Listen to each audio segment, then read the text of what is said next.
EU is helping also the countries in Africa or in other continents, but still the question is, what about the prospect to join European Union? Could we expect to see some political will, as we saw, for example, in late 90s, when it was a strong decision to integrate at that time so-called PECOS country from Eastern Europe?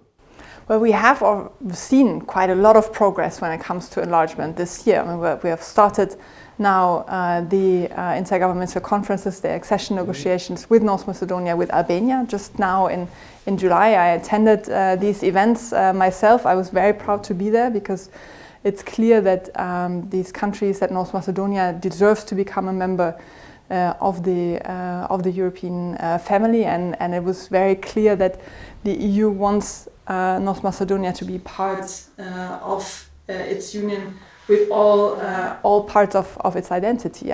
We heard Macedonian being spoken in the EU buildings during this conference. So it's very clear to me that this process that finally now started in July is, for me, a very clear support that the EU is not only talking about enlargement when it comes to Western Balkans, but actually puts also some action on the ground, and we are very keen to push this forward.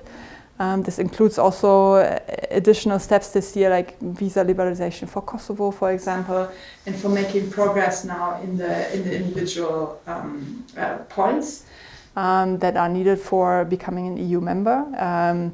And here, really, we need to come to a point where the countries that want to join the EU have the pace of the process in their own hands, because in the end it really depends on, also for the sake of the people, it depends on progress, for example, in judicial reform and these kind of things.